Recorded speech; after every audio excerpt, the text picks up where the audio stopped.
The year was 1891. A famine swept across Russia's vast countryside. Crops failed. Hunger spread.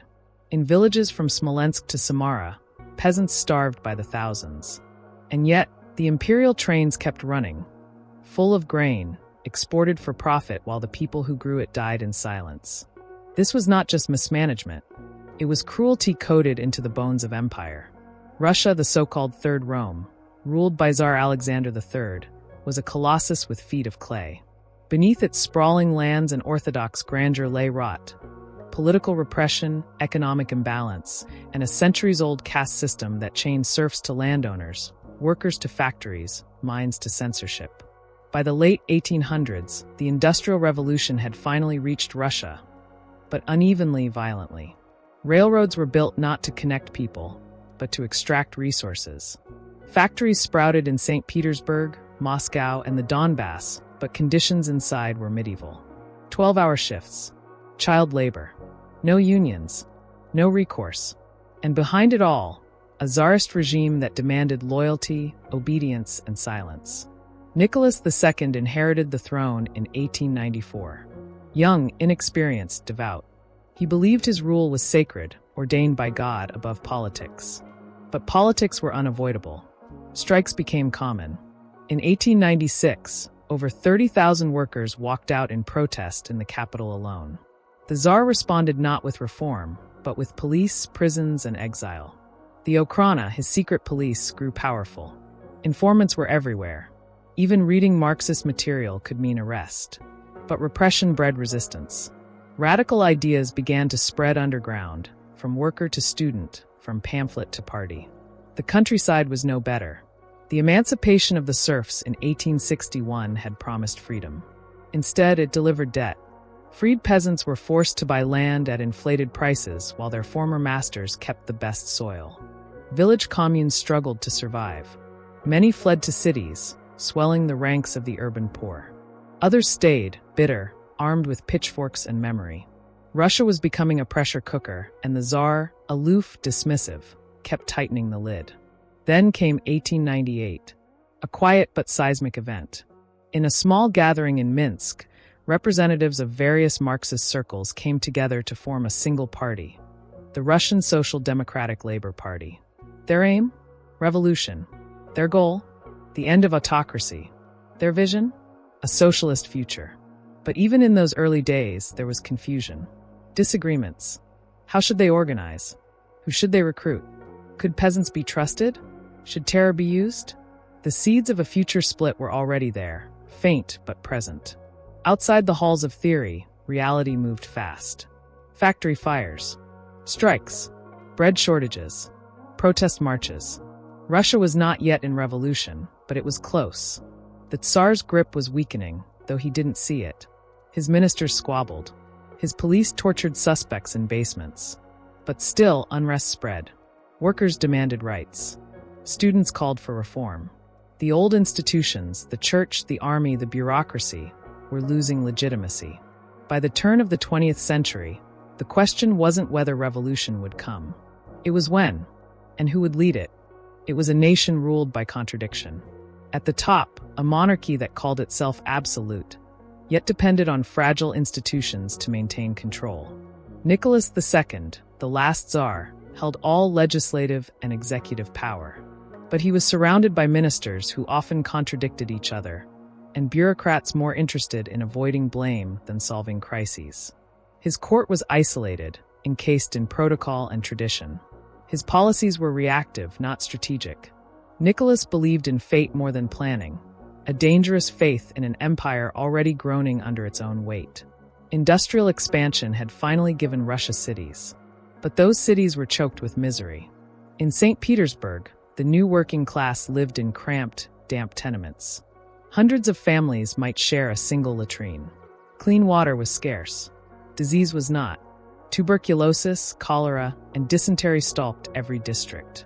Workers labored under brutal conditions, not because laws permitted it, but because no laws restricted it. Strikes were illegal. Protests were broken by mounted police. Union organizers were hunted like criminals. And yet, every month brought new walkouts.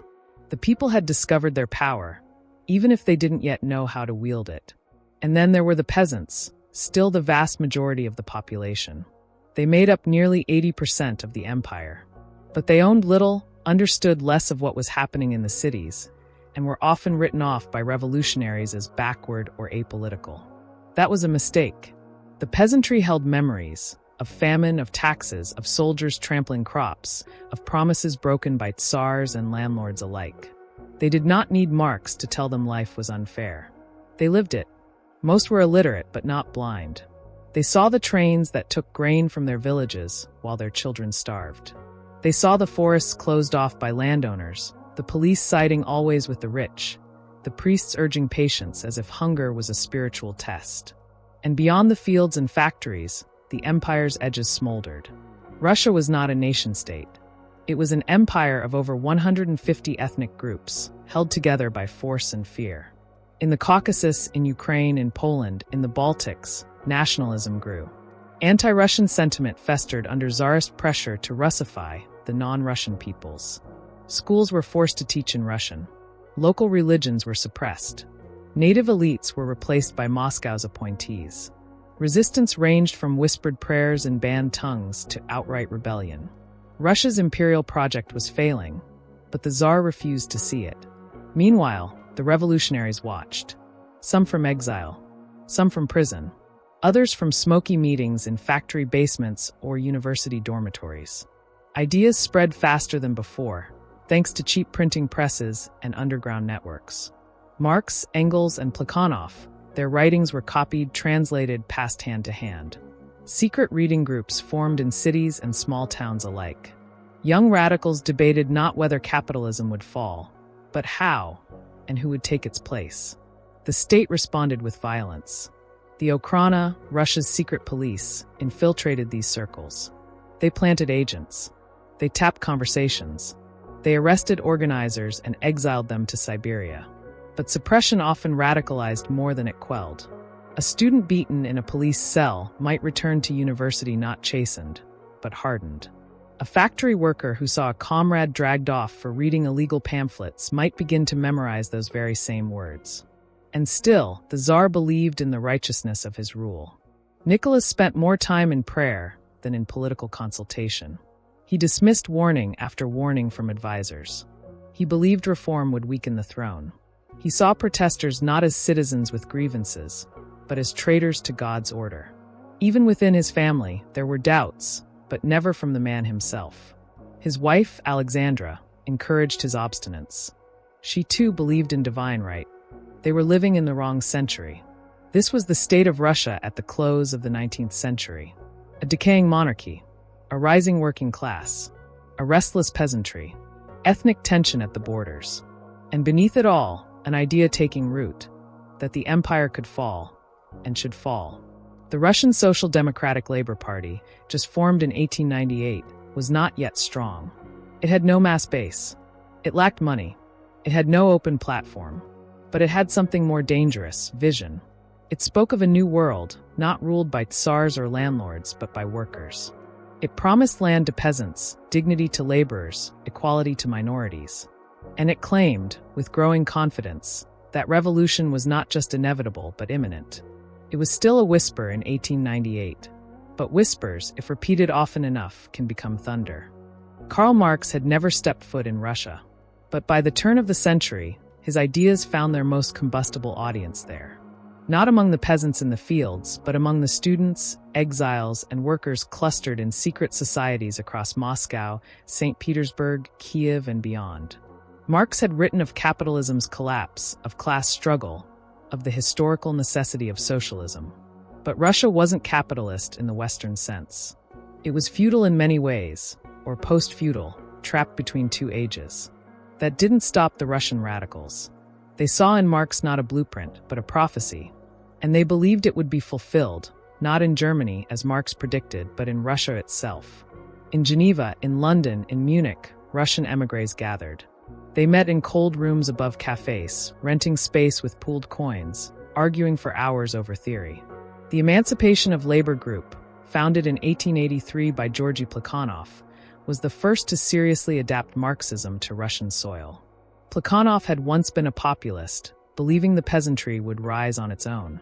But disillusionment pushed him to Marx. He translated Capital, wrote polemics, and tried to steer Russian socialism away from vague idealism toward disciplined materialism. Others disagreed. Russia's revolutionary landscape was crowded. Populists still believed the peasants were key.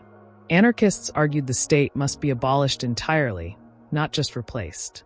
Terrorists in the group Narodnaya Volya had assassinated Tsar Alexander II in 1881, thinking that cutting off the head would collapse the regime. It didn't. Instead, it brought repression, but their legacy lingered. Some still believed violence could bring liberation. The Marxists, or at least those calling themselves Marxists, were determined to move past that chaos. They wanted a real party with structure, discipline, goals, not just romantic dreams. This tension boiled over at the first Congress of the Russian Social Democratic Labor Party in 1898, held not in Russia's capital, but in Minsk, in secret. 9 delegates. No press. No public recognition. Within days, most were arrested. It was a failure in organization, but a success in symbolism. A seed was planted, and it began to grow. In the following years, Marxist circles multiplied. In cities like Baku, Riga, Odessa, and Warsaw, workers read leaflets under threat of imprisonment. Strike committees secretly aligned with underground party cells. Illegal newspapers, such as Iskra, meaning the spark, were printed abroad and smuggled back into the empire in false-bottomed crates and under clothing. Iskra became the mouthpiece of the movement, edited by figures who would soon shape history. Plekhanov, Axelrod Zasulik, and one man whose name would eclipse them all, Vladimir Ilyich Ulyanov. Lenin was not yet dominant, but already he was different. He wrote with ferocity. He saw theory as weaponry. He criticized opponents not just for error, but for treason. To him, every delay, every compromise was a betrayal of the working class. He saw Russia not just as ready for revolution, but in desperate need of one led from above, by revolutionaries who would not hesitate, who would seize the moment, not debate it. Others saw danger in this. Martov, a fellow editor of Iskra, respected Lenin but feared his rigidity. To Martov, revolution had to be democratic, or it would become another dictatorship. He wanted a party rooted in broad participation, where members had voice, not just tasks. The early 1900s saw these differences sharpen. At first, they were debates. Then they became dividing lines. Meanwhile, inside Russia, the working class grew restless. In 1901, the student protests in Kazan and Kharkov turned violent. Police fired on demonstrators. Some students joined underground cells afterward. That same year, strikes began to take on political language. Workers demanded not only higher wages, but an end to repression. They began to use the word rights, a word banned in the Tsarist vocabulary. In 1902, a wave of peasant uprisings spread across Ukraine. Manors were burned. Land was seized. Police stations were attacked. The state responded with force, but the message was clear. The countryside was no longer quiet. Amid this chaos, the RSDLP prepared for its second Congress. They wanted to unify their factions, finalize a program, and elect leadership. It would take place not in Russia, that was impossible, but in Brussels and then London for safety. What happened there would change the revolution forever. But that is the story of a fracture, of ambition clashing with principle, of two visions for Russia's future, and two men who could no longer share the same party. It began with optimism. The year was 1903. Dozens of delegates traveled across Europe to convene at the Second Congress of the Russian Social Democratic Labor Party, the RSDLP. The goal was unity, a single, disciplined party, a firm platform, a plan for revolution. They met first in Brussels, then moved the Congress to London after Belgian authorities grew suspicious. The room was filled with exiles, ideologues, students, veterans of failed uprisings, and young radicals with fire in their eyes. They argued in Russian, French, German. They debated with urgency, because time, they all felt, was running out. The Russian Empire was not yet in flames, but the temperature was rising. Worker strikes grew more frequent. Anti-government leaflets flooded cities. Students organized boycotts. In the countryside, peasants rioted sporadically. It wasn't yet revolution, but the signs were unmistakable. The delegates knew it. They believed this Congress might define the future of Russia. And then the split came. Not over goals. Nearly all agreed. Tsarism must fall. A socialist republic must rise. The working class must lead. But how to get there? That was where fault lines cracked open. The core dispute was deceptively simple. Who should be a member of the party?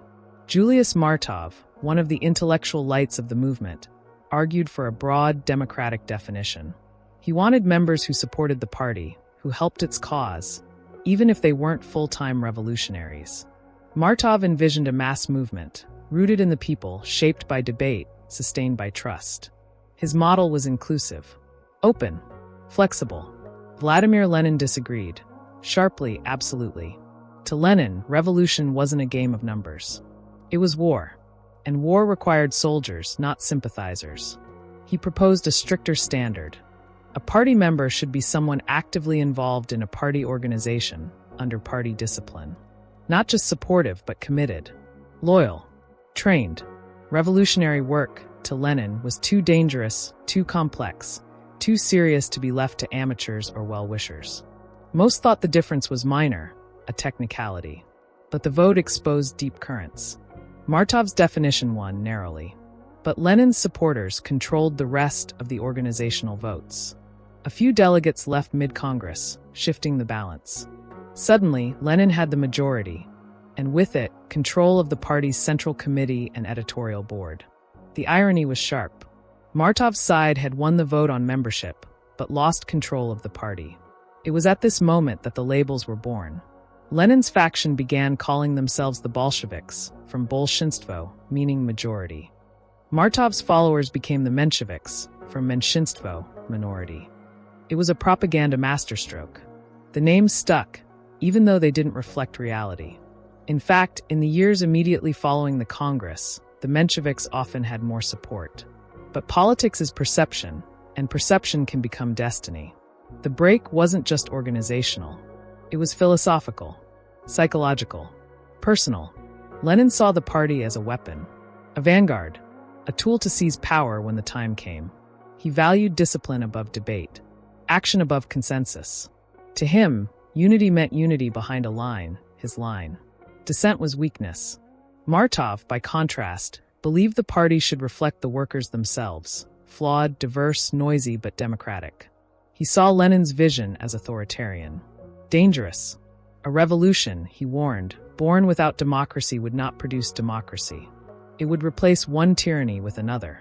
From this moment forward, the two factions developed independently, sometimes cooperating, often clashing. The Bolsheviks formed tight-knit cells in Russia's cities. Their members took aliases. They practiced underground methods. Their meetings were secret, their writing coded. They were fewer in number, but more centralized. They believed in purity of purpose. The Mensheviks moved toward broader alliances. They engaged with liberals, with trade unions, with student groups. They prioritized visibility, mass participation, and coalition building. They wanted to win the soul of the working class, not just its obedience. This was more than a split. It was a contest of visions. Could revolution be guided by debate, or must it be imposed by force? Was the enemy the Tsar, or the weakness within the movement itself? Could socialism arrive with freedom, or only after dictatorship of the proletariat? The answers wouldn't come quickly, but they would come, in factories, on barricades, in blood. And beneath all this, Russia simmered.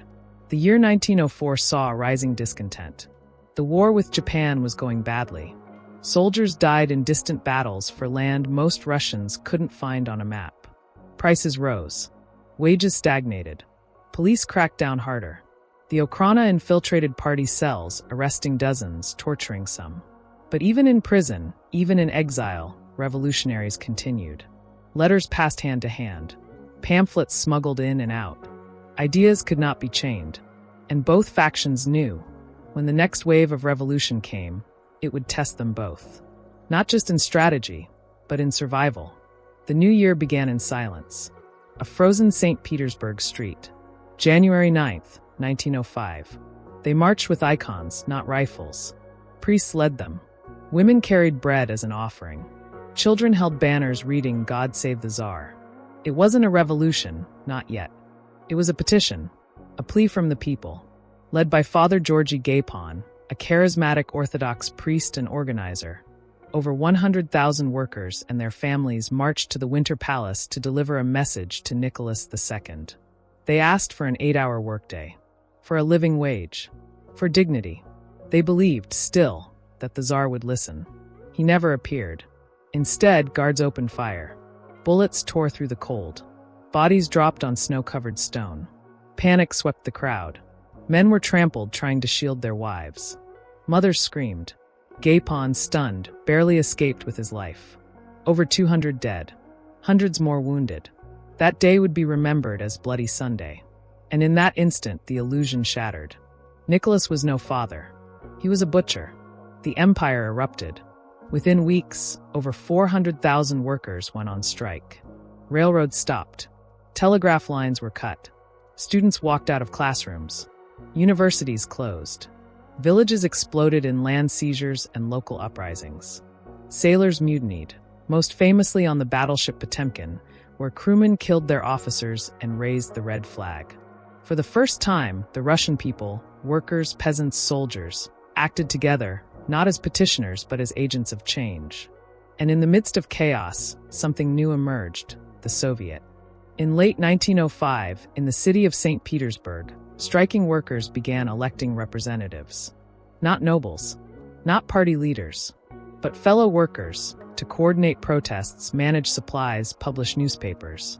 It wasn't called a government, but it was. The St. Petersburg Soviet of Workers' Deputies was born, and it spread like wildfire. Soviets appeared in Moscow, Ivanova, and dozens of cities. For the first time, power began to move upward from the street, not downward from the throne. Both Bolsheviks and Mensheviks took notice. The Mensheviks were faster to recognize the Soviets as legitimate organs of worker democracy. They saw in them the seeds of a future parliament, a way to build socialism through mass political participation. Martov and others threw themselves into Soviet organizing, believing it aligned perfectly with their vision of a broad-based movement. The Bolsheviks hesitated at first. Lenin was still in exile, and the local Bolshevik cells were small, cautious. But as the Soviets grew, so did Bolshevik involvement. They did not reject the Soviets, but they saw them differently, not as democratic experiments, but as instruments of future power. Lenin began to argue that the Soviets, not the Duma or liberal reformers, should be the foundation of a revolutionary state. But revolution was not yet ripe. In October, under immense pressure, Nicholas II offered concessions, the October Manifesto. It promised civil liberties, a constitution, and a legislative body, the Duma. Some welcomed it as a new era. Liberals hailed it as victory.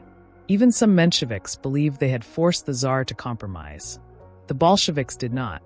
Lenin called the manifesto a trick, a temporary retreat to preserve the autocracy. He urged continued resistance. But the revolution's momentum was faltering. Exhaustion set in. Winter returned. The state regrouped. By December, the hammer fell. In Moscow, the Bolsheviks called a general uprising. Thousands of workers armed themselves with stolen rifles, barricading streets. The Tsar's army responded with artillery. Whole neighborhoods were shelled into rubble. In 10 days, the rebellion was crushed. The Soviets were disbanded. Leaders arrested. Others executed. Across the empire, reaction returned with a vengeance. Hundreds were hanged. Thousands exiled. The Okhrana hunted dissidents without mercy. By early 1906, the revolution had failed. But it had changed everything. For the first time, the Russian people had glimpsed their own power. The Tsar was no longer untouchable. The working class had formed councils. The peasantry had risen. The army had wavered. The system had cracked, even if it had not yet fallen. And the socialist movement had learned painful lessons. For the Mensheviks, 1905 confirmed their faith in mass politics. The Soviets had proven that ordinary workers could organize.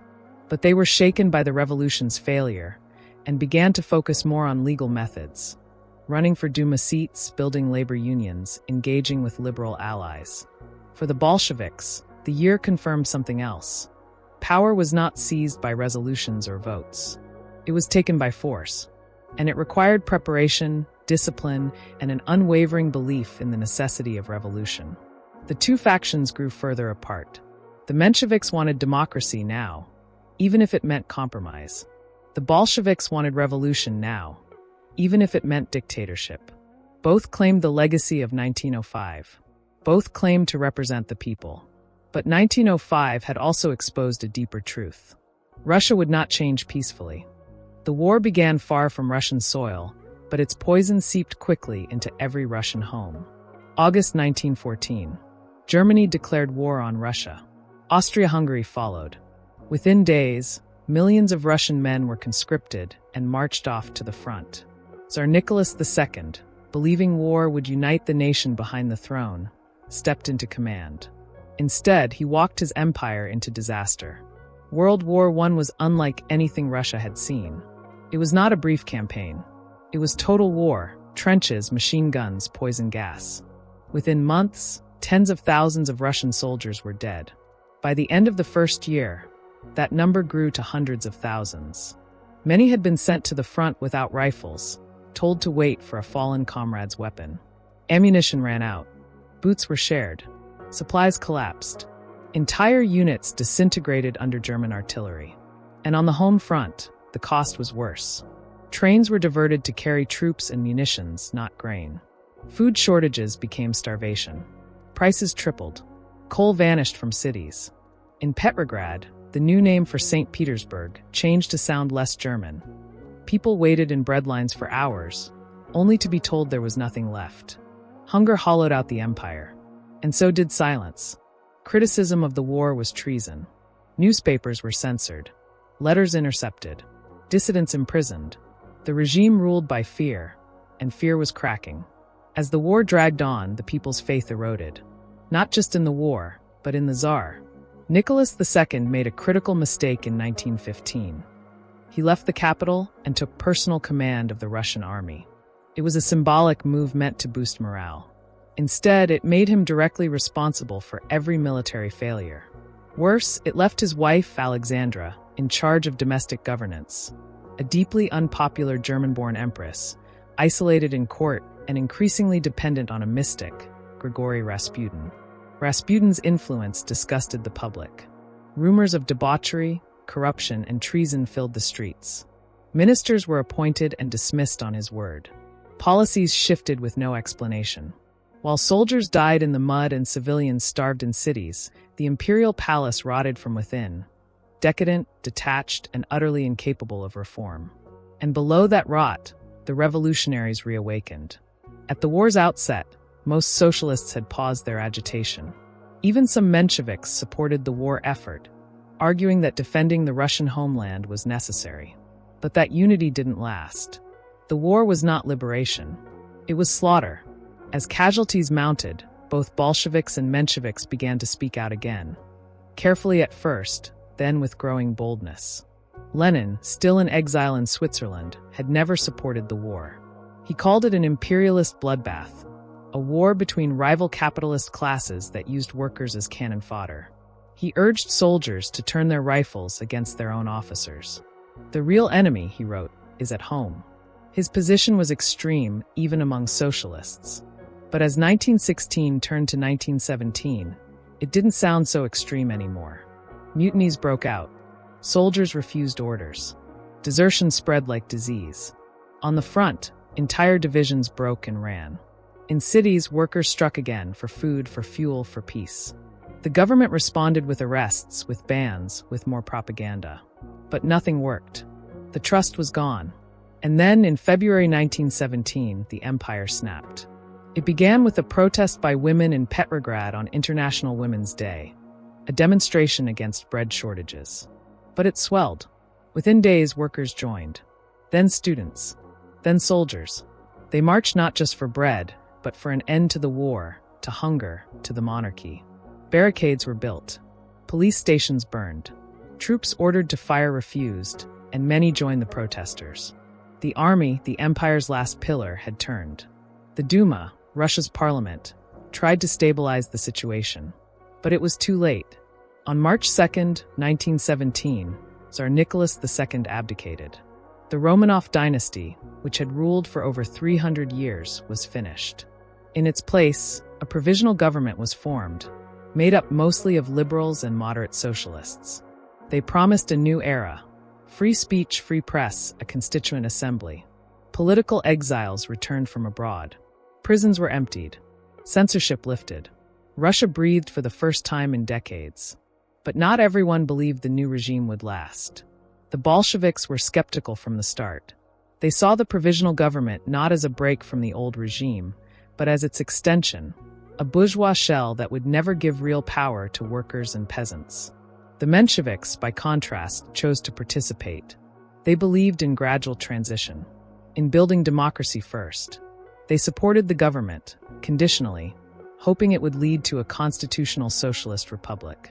But one fact overshadowed all: the war had not ended. The provisional government kept Russia in the war, promising victory, alliance loyalty, and national honor. But the people wanted peace. Soldiers deserted in the tens of thousands. The economy continued to collapse. Soviets reformed across the country, once again acting as shadow governments, organizing strikes, distributing food, and building worker power. Dual power emerged: the official state and the Soviets, existing side by side in conflict. Into this unstable equation returned Vladimir Lenin, smuggled into Russia in April 1917 by the Germans, hoping his agitation would destabilize their enemy. He arrived at Petrograd's Finland station and immediately declared his program. No support for the provisional government. All power to the Soviets. Peace. Bread. Land. It was shocking. Even other Bolsheviks were stunned. Lenin wasn't offering reform. He was calling for a second revolution, one to overthrow the first. And the people listened. The Mensheviks dismissed him as reckless, dangerous. They urged caution, unity, negotiation. But caution did not fill stomachs. Negotiation did not end war. As spring turned to summer, Lenin's slogans spread like wildfire. The Bolsheviks, once a minority, began to grow rapidly. The question was no longer whether the revolution would continue. It was who would control its future. By July 1917, the atmosphere in Petrograd was combustible. The provisional government, already fragile, was paralyzed. Alexander Kerensky, a gifted orator and rising leader within the Socialist Revolutionary Party, had emerged as its most prominent figure. He balanced precariously between radical pressure from below and military demands from above. He talked of reform, but preserved the war effort. He spoke of democracy while fearing the Soviets. The result was paralysis. No land redistribution, no end to war, no control over the collapsing army, and no authority over the growing unrest. In the factories, workers grew angrier. Their wages were swallowed by inflation. Their demands for control over production were ignored. In the barracks, soldiers turned sullen. Desertion became epidemic. Peasants in the countryside, hearing rumors of change, began taking land by force, burning manor houses, seizing tools, dividing plots without permission. The revolution was not waiting for orders from Petrograd.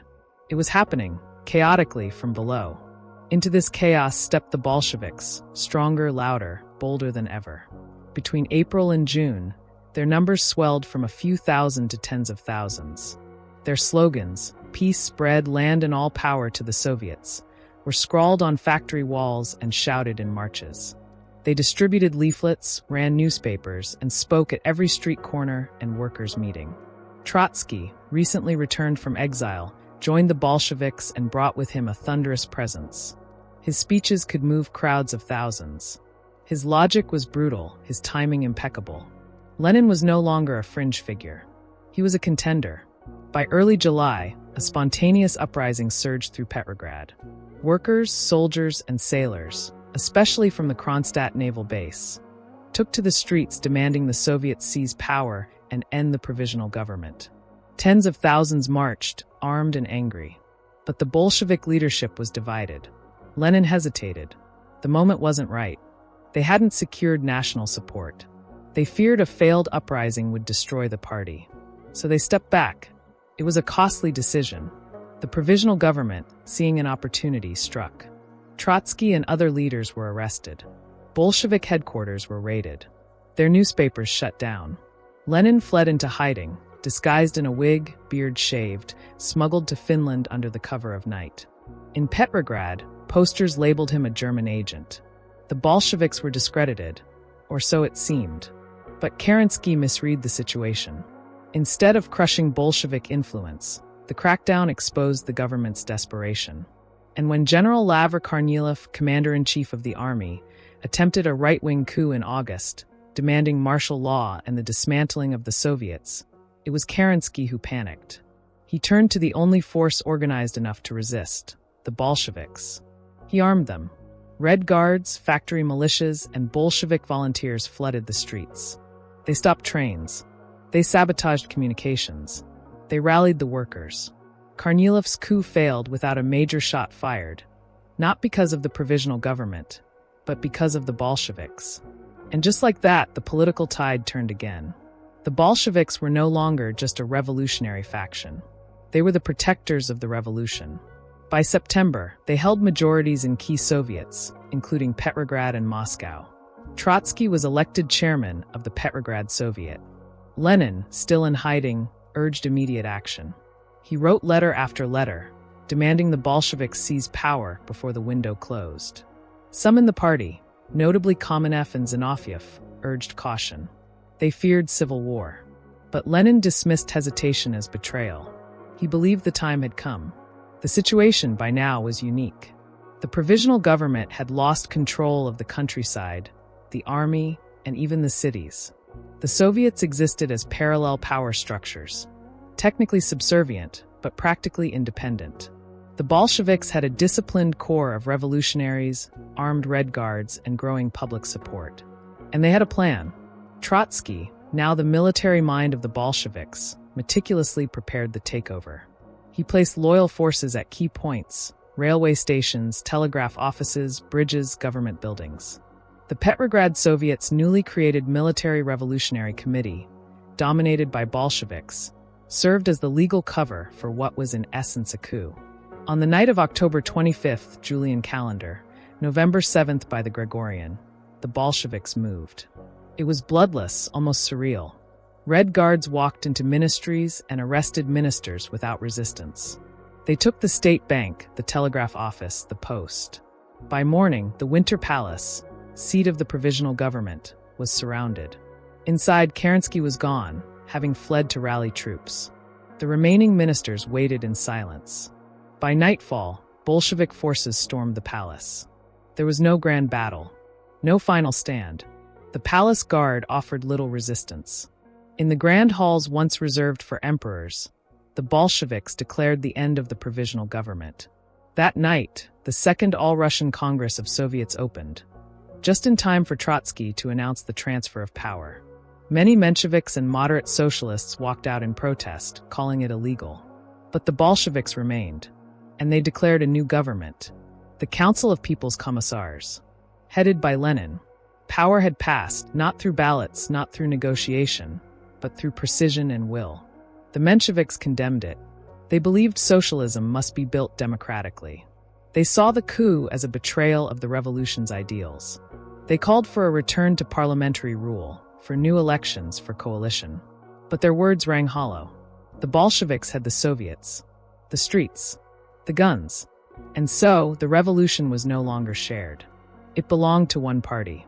The days ahead would not bring peace. Not yet. Civil war loomed. Famine approached.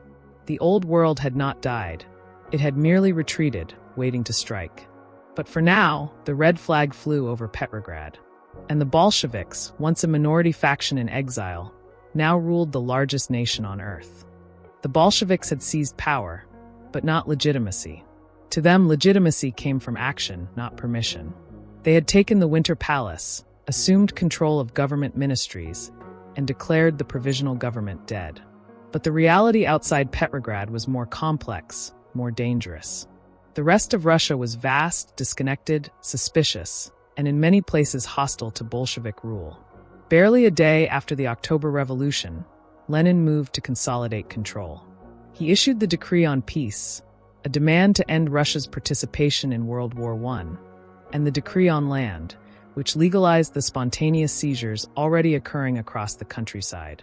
These weren't gifts. They were acknowledgments of facts on the ground. By formalizing them, the Bolsheviks positioned themselves as the voice of the revolution already underway. But the decrees were not enough to hold a fractured nation together. The Constituent Assembly elections, organized by the provisional government and promised to the people for months, still went forward in November 1917. The Bolsheviks participated, believing their popularity in urban centers would carry them to power. But when the results came in, the socialist revolutionaries, SRs, drawing strength from the peasantry, won the majority. For a brief moment, it seemed Russia might return to parliamentary politics. The assembly convened on January 5, 1918. It lasted one day. Bolshevik troops surrounded the building. When the assembly rejected Bolshevik decrees, the Red Guards shut it down. Lenin declared it obsolete, a relic of bourgeois democracy. The Soviets, he said, were the true expression of the workers' will. One party, one revolution. The Mensheviks were stunned and enraged. This was the moment they had feared. The very outcome they had warned against in 1903, 1905, and again in 1917. To them, socialism was supposed to be democratic, participatory, accountable. Lenin's revolution was none of those things. The Bolsheviks had not only abolished parliamentary government, they had claimed exclusive ownership of socialism itself. Mensheviks continued to operate, still organizing workers, still printing newspapers, still calling for compromise. But their space was shrinking. Their leaders were denounced as counter-revolutionaries. Their meetings were monitored. Some were arrested. Some fled. Others stayed, believing that reason could still prevail. Meanwhile, Lenin had bigger problems. The war, which he had promised to end, still raged. Negotiations with Germany began in December 1917 at Brest-Litovsk. But the Germans demanded enormous concessions: Poland, the Baltic states, Ukraine. Lenin faced a bitter choice. To end the war, he would have to sacrifice territory, resources, and prestige. Many Bolsheviks, including Bukharin and the left communists, were horrified. They wanted to fight a revolutionary war, hoping that a German uprising would follow. Lenin disagreed. Russia was broken. The army had disintegrated. He argued that survival, at any cost, was paramount. In March 1918, he signed the Treaty of Brest-Litovsk. It was a national humiliation, but it gave the Bolsheviks space to turn inward. Because a new war was beginning, the Russian Civil War. It started in patches. In the south, Cossack units refused Bolshevik authority. In the Volga, former Tsarist officers rallied under the banner of the Whites. In Siberia, the Czechoslovak Legion, a unit of prisoners of war turned anti-Bolshevik fighters, took control of the Trans-Siberian Railway. In the north, British and French troops landed to secure arms stockpiles and support anti-communist forces. The empire fractured into zones of control. Red, white, green, anarchy. The Bolsheviks, now known as the Communist Party, declared total war. Trotsky became Commissar of War and built the Red Army from scratch. He conscripted peasants, rearmed workers, recruited former Tsarist officers under threat and reward. He moved constantly, directing campaigns from armored trains. Discipline was absolute. Desertion meant execution. Resistance was crushed. The Mensheviks, still hoping for a negotiated resolution, found themselves isolated. They opposed the Whites, monarchists, nationalists, reactionaries, but they also opposed the Red dictatorship. In some regions, Menshevik-led Soviets tried to maintain independent authority, organizing democratic worker councils separate from Bolshevik control. But these efforts were short-lived. In Baku, in Georgia, in the Don region, wherever Mensheviks gained traction, they were soon crushed or absorbed. Their central problem was strategic. They refused to pick a side. To fight with the Whites meant siding with forces that would abolish socialism entirely. To fight with the Reds meant endorsing a regime that had abolished democracy. So they tried to carve a third path, one of principled opposition. But civil war allows no middle ground. By 1919, Bolshevik repression intensified. The Cheka, the Bolshevik secret police, expanded rapidly. Arrests became routine. Executions common. Censorship total. The Red Terror, launched after an assassination attempt on Lenin in August 1918, swept the country. Enemies of the people, counter-revolutionaries, saboteurs. The definitions were broad, the trials non-existent. Mensheviks were labeled as saboteurs. Their newspapers were shut down. Their leaders interrogated, exiled, or shot. The party splintered under pressure. Some members fled abroad. Others tried to compromise, joining Soviet institutions in the hope of reform from within. But Lenin had no intention of sharing power. The Mensheviks, once rivals in the same revolutionary movement, were now treated as enemies of the state. And all the while, the war dragged on. The whites, divided by ideology and geography, failed to coordinate. Some wanted monarchy restored. Others supported republicanism. Many alienated the peasantry with forced requisitions and brutality. The Red Army, by contrast, presented a clear message: land to peasants, power to workers, defeat to reactionaries. By 1920, the tide turned. The Red Army crushed the Southern Front, retook Siberia, drove out foreign troops. The war was not clean. Villages were burned. Grain was seized. Millions died, in battle, in purges, in famine. But the Bolsheviks emerged victorious. One by one, opposing factions collapsed. The Mensheviks did not fall in battle. They were erased, politically, legally, historically. By 1921, Menshevik parties were banned. Their leaders arrested. Their history rewritten. The revolution they had helped spark now devoured them. In the Soviet narrative, they were traitors, liberals, enemies of the working class. The nuance, the debates, the shared beginnings, all forgotten. But the silence could not bury the question. What if the revolution had gone the other way? What if democracy and socialism had survived together? What if compromise had triumphed over command? The Mensheviks had believed in those possibilities. But they lost. By 1921, the war was over, but peace did not return. Instead, what remained was a nation exhausted, scarred, and ruled by a single party. The Bolsheviks, now officially the Communist Party, stood alone atop the ruins of an empire they had helped destroy. The Mensheviks, once co-architects of Russian socialism, were exiled, imprisoned, or silent. The old revolution, messy, pluralistic, chaotic, was over. What replaced it was something colder, sharper, harder. The immediate challenge was survival. The civil war had devastated the Russian economy. Industry was paralyzed. Cities emptied as people fled to the countryside in search of food. Railways barely functioned. The ruble was worthless. Entire provinces were isolated, governing themselves through violence or famine. The grain requisitioning policy, a wartime measure that allowed the state to seize food directly from peasants, had made enemies of the very class the Bolsheviks claimed to liberate. And so, in 1921, the countryside revolted. The Tambov Rebellion, one of the largest and bloodiest peasant uprisings in Russian history, raged for nearly a year. Tens of thousands of armed peasants fought the Red Army. Whole villages were bombed with poison gas, a precedent set under Lenin, not Stalin. Simultaneously, in Petrograd, the Kronstadt sailors, once heroes of the revolution, rose up demanding free Soviets, free speech, and an end to Bolshevik dictatorship. Their slogan, "Soviets without communists." The response was brutal. Trotsky ordered the suppression of Kronstadt. The Red Army stormed the ice-covered fortress after weeks of siege. Thousands were killed, many executed afterward. The message was unmistakable. The revolution was no longer a dialogue.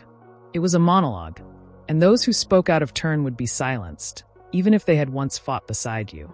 In this tightening climate, the Mensheviks tried to re-emerge, carefully, cautiously. They submitted appeals to re-legalize their party. They published criticism in tightly controlled journals. They argued that now that the Civil War had ended, political pluralism should return. After all, wasn't the revolution fought for democracy? For socialism built by and for the people? The Bolsheviks, and Lenin himself, gave a clear answer: no. Lenin saw their presence not as loyal opposition, but as dangerous illusion. He accused the Mensheviks of sowing division, of weakening the state, of preparing the ground for counter-revolution. He did not want debate. He wanted control. And so, in 1921, all non-Bolshevik parties were banned. The Mensheviks were outlawed once and for all. Their leaders, like Fyodor Dan and Raphael Abramovich, were arrested or forced into exile. Others went silent, choosing survival over martyrdom. What followed was not a return to Tsar-style repression. It was more efficient than that. Under the Chayka, now evolving into the GPU, a new apparatus of surveillance blanketed the country. Party members were watched. Soviets were purged of dissenters. Trade unions were brought under direct party control. Elections, where they still occurred, were uncontested. The language of power changed. Now everything was done in the name of the people. But the people had no voice. The memory of the Mensheviks began to fade, and where it did not, it was reshaped. In official speeches, they were no longer fellow revolutionaries who had fought alongside the Bolsheviks in 1905, 1917, or during the Soviets' early days. They were now social traitors, liberal dupes, or worse, agents of the bourgeoisie. Textbooks were rewritten.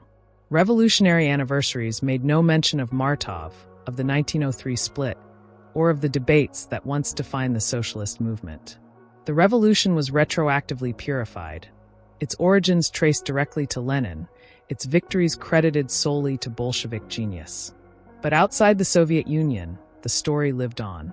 Exiled Mensheviks, in Berlin, Paris, and later New York, formed organizations to preserve their history. They published memoirs, newsletters, political analyses. They warned of the dangers of one-party rule, of revolution without rights. Some, like Julius Martov, died in exile, broken by illness and isolation, but never renouncing their principles. Others drifted away from politics entirely, disillusioned by a world that had no place for what they had tried to build, a socialism of conscience. Back in the USSR, the transformation was accelerating. In 1922, the Union of Soviet Socialist Republics was formally declared. Lenin, already ill, receded from day-to-day leadership. A new power struggle began, not between parties, but within the party. Stalin, once the quiet organizer from Georgia, moved to the center. As general secretary, he built a network of loyalists, using the party's bureaucratic machinery to outmaneuver his rivals. The question was no longer revolution, it was succession. The ideals once debated by Mensheviks and Bolsheviks alike were now reduced to instruments of control. The Soviets, once vibrant workers' councils, became rubber stamps. The Red Army became a state army. The party was the state, and the state had only one voice, one leader, one memory. The Mensheviks had lost more than a power struggle. They had lost the chance to prove that socialism and democracy could live together, that a workers' state didn't require terror, that pluralism wasn't weakness. They lost to a system that promised justice but delivered fear. They lost to history, not because they were wrong, but because they were unprepared for how far their enemies would go. In the years that followed, Stalin would rise. The purges would begin. The revolution would turn inward. But by then, the Mensheviks were ghosts, their voices silenced, their vision erased. And yet, the question lingered. Could it have been different? Could a freer, more democratic socialism have survived? Had the Mensheviks won the split, seized the moment, or found allies strong enough to resist the tide? That question remains, unanswered, unfinished. But its shadow falls over every revolution that came after. And it began not in gunfire, but in argument. In a room, in 1903, when two men disagreed on who should count as a member. The silence of defeat is rarely quiet. It echoes in what is no longer said.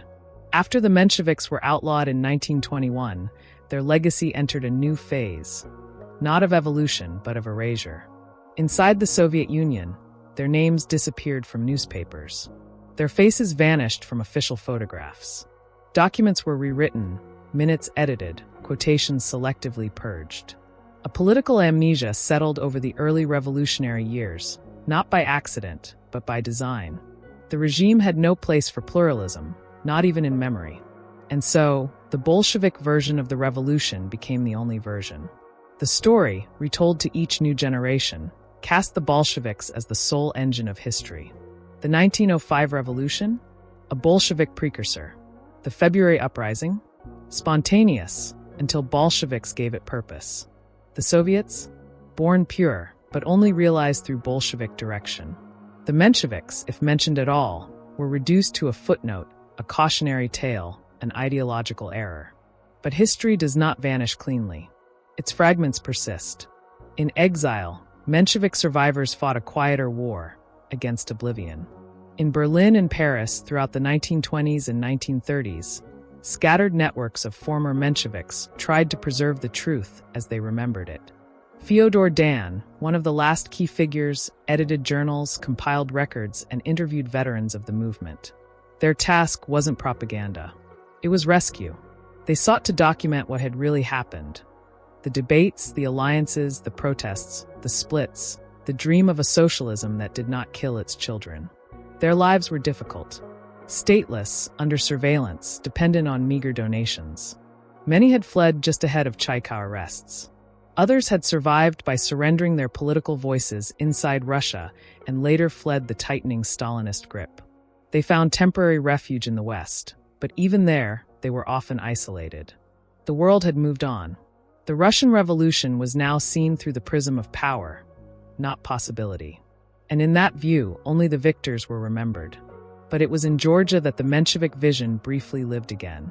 From 1918 to 1921, amid the chaos of post-revolutionary collapse, the newly independent Democratic Republic of Georgia, led by Georgian Mensheviks, attempted to construct a democratic socialist state. It was a bold experiment. They nationalized key industries, instituted land reforms, created elected councils, and defended civil liberties. All under the red flag. All without Bolshevik authoritarianism. It lasted 3 years.